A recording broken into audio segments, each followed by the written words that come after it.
All right, everybody. Hello, welcome to Yoshi's Tronics San Antonio. Today I have a 13 Pro Max screen repair. Here it is right here. Try to show you guys the damage done to this guy. Oh, just took a snapshot, screenshot. But yeah, as you can see, the damage kind of originates right around where the front camera is and the earpiece speaker, and then resonates down. This is the bottom of the device. We're going to be putting on our bronze level screen. This is our most affordable screen on this device. This screen comes with a 6-month defect warranty. Our silver grade would come with a 9-month and a free tempered glass, and our gold would come with a 12-month warranty, a free tempered glass, and a free case. And as you go up in those tiers, your phone, the screen quality does improve. Now again, this is our LCD replacement. So the LCD will be a little bit thicker than the original, stick up a little more, not have as much screen density. The resolution will be a little less, but it is extremely affordable. This repair goes for $100, 100 plus tax. It takes about 20 minutes from start to finish, and yeah, let's go ahead and get it started. So first thing we're gonna do is we're gonna switch over to our screen extractor here. Now what this does is this device will heat the phone, will suction the phone down and heat it up evenly around the edges using conduction. These red heating blocks will transfer heat to the frame of the phone, the housing of the phone, and make the adhesive around the screen more mendable. We'll go ahead and bring our suction cup down and get a tight fit. So what this does is it sandwiches the device between two suction cups. One that is vacuumed down to hold this phone down. The other, we will create leverage by lifting up on the bottom of the screen and bringing this the screen up, and turn our vacuum on. So the vacuum is pulling down on the housing of the phone right now, and the heating blocks are applying heat to the frame. It takes about 60 seconds, so we'll go ahead and give this some time.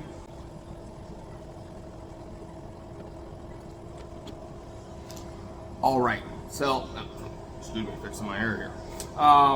It's about 60 seconds right there. So what we're going to do, now that we have ample heat applied to the housing, we're going to apply our leverage on the actual screen while the vacuum is holding the rest of the device down. And we're going to use very, very, very slow turns here. So I'm going to come on this side so you guys can see it a little bit better. And we're going to just continuously and slowly apply that leverage.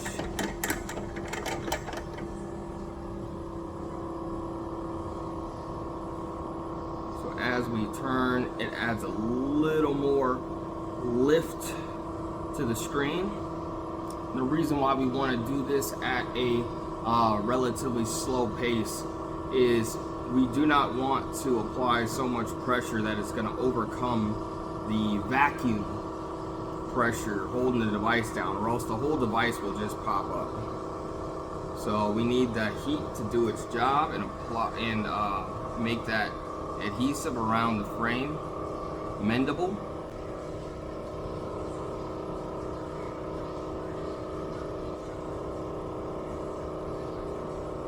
As we're applying this leverage upward. You can see the separation there starting to come up.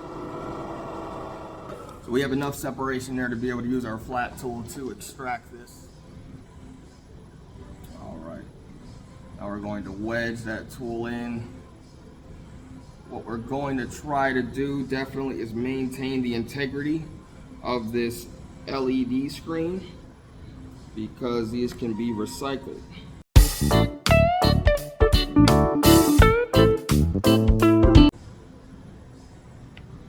All right, once we have a good amount of separation, we're going to go ahead and lift.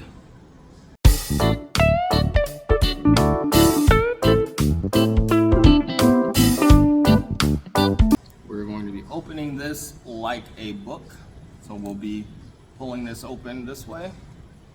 I'm going to get these hooks undone from the top here. And we're going to be opening this, like I said, like a book. Right here.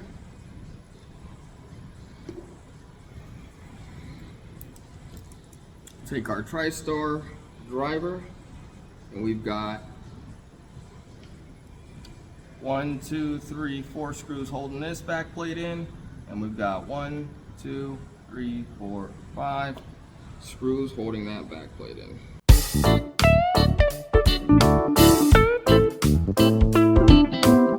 So we've got our screws out. We're going to go ahead and pop our flex connectors here.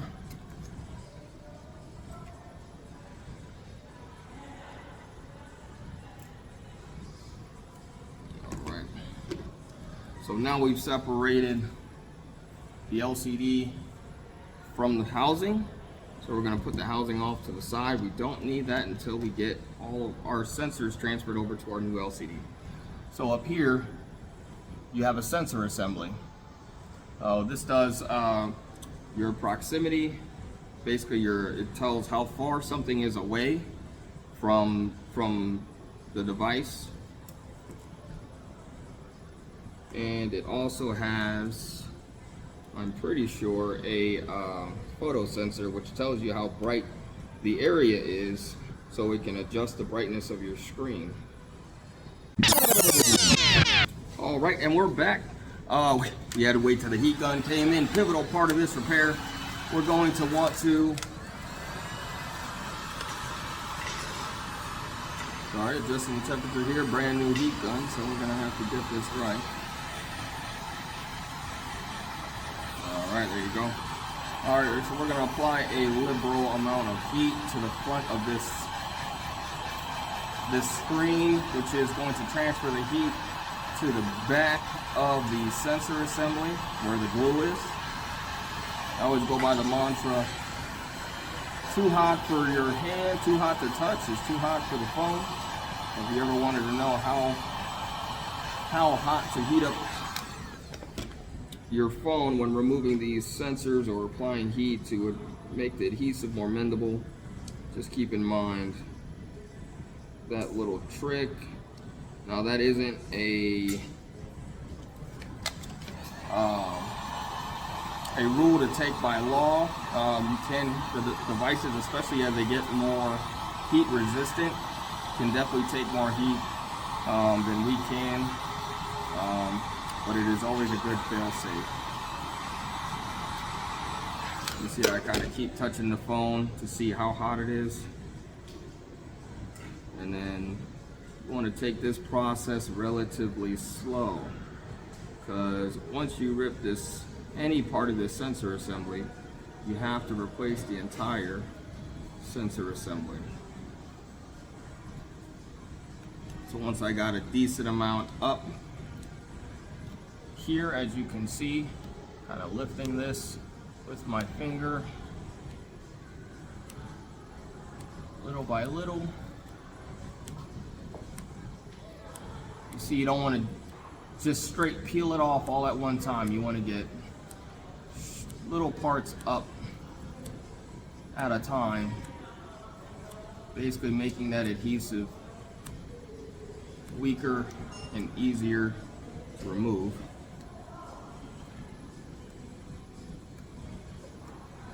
Alright, once we got the large part off, we're going to work on getting the individual sensors, which we'll start with the microphone.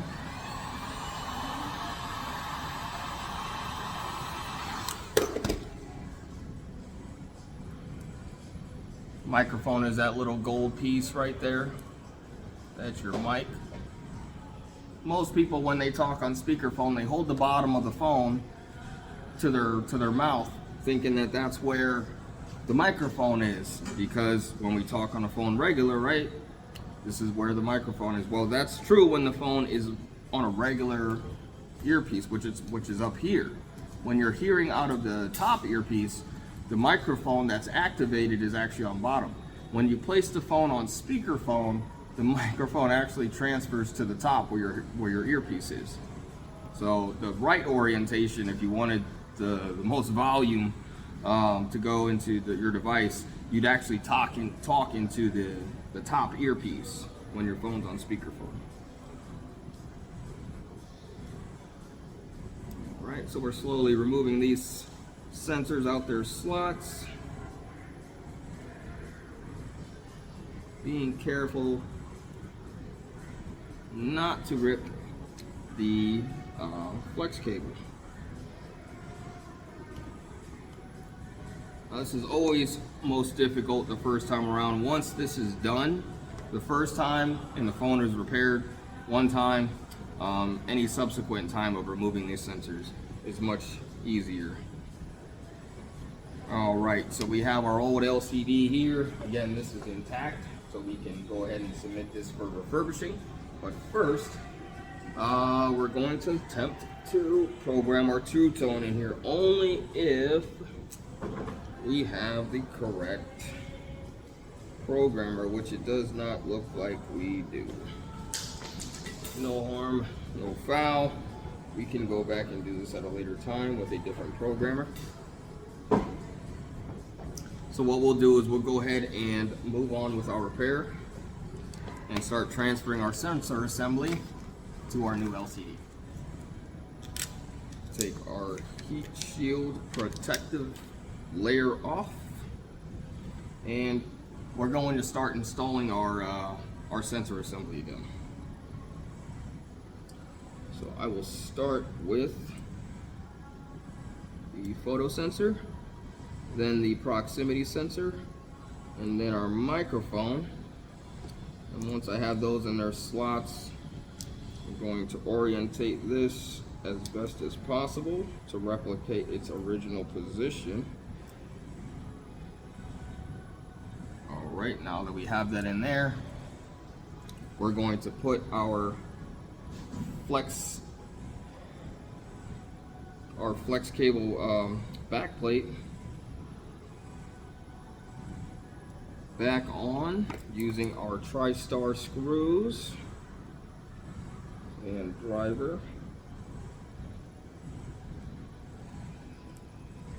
All right, there's one.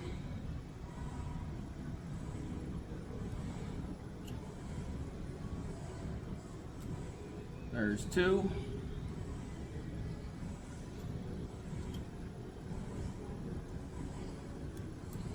Oh, this is the dire importance of a well magnetized driver. You see how that slipped out, but it didn't slip off my driver. We're just going to go ahead and always keep your drivers well magnetized. It will make your life significantly easier when you're working on these devices. So one thing we didn't do, which, you know, bad practice, but having been in this, doing this for nearly 13 years now, you always want to disconnect the battery before you start working on the device. I can count on one hand how many phones, over 1,000 of phone, over 1,000 phones that I've fixed over the last 13 years, that I've shorted out because I did not unplug the battery. Meaning that's a very low rate of failure, essentially, which is good, but always good practice. If you can prevent it, then you should. All right, we plugged our flex connectors in for both our sensor assembly and our LCD, our screen. Now we're going to turn the device back on because I did unplug the battery. The biggest reason I unplugged the battery, to be honest with you, is we need to reset the device to be able to recognize the new screen. If we were to just plug this screen in with the device still on, powered on, it may not recognize the new screen and it would just display a black screen here. So, as with all of our aftermarket screens, you will get this message one time, and then once you hit OK, you'll never see it again unless you go into the settings.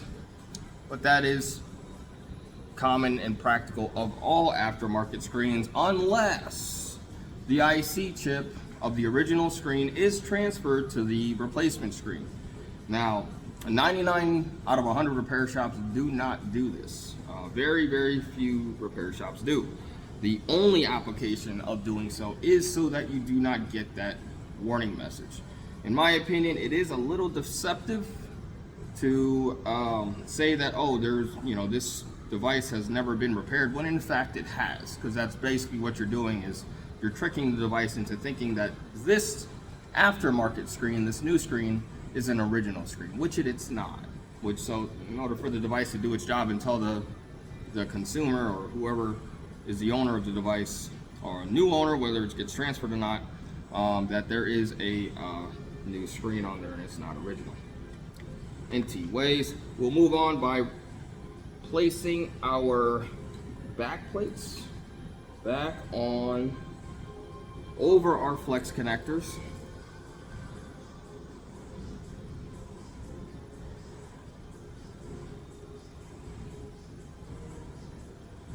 Using our TriStar screws in the same exact orientation that we took them out. That is extremely, extremely important.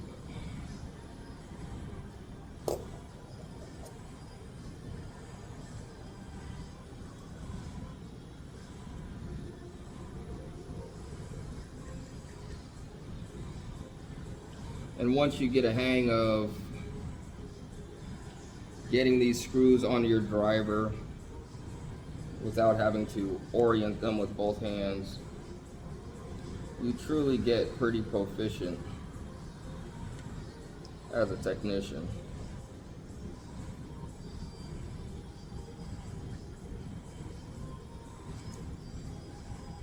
All right, one last back plate to install here. Now, two of these screws, this is again 13 Pro Max, are TriStar, and two are 00 Phillips.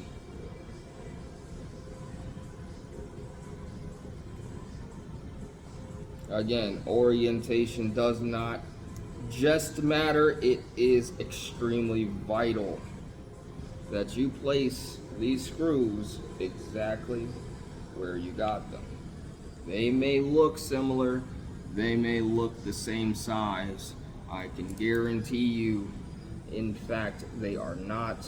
And not only are they not, but if you mix them up, you could render your entire device completely useless, effectively killing the motherboard and destroying any memory inside of it. That is a big no-no that we want to avoid. Alright, so as you can see, device I left on, I'm going to set our LCD, which is the correct terminology of our new screen, because the original screens are LEDs, light emitting diodes. The LCD, which is a liquid crystal display, is much thicker, has a lower screen resolution, consumes more power, and is just older technology, but it is significantly cheaper, which is why we offer it as our most affordable option. It is what we call our get by. This device will get by for quite some time.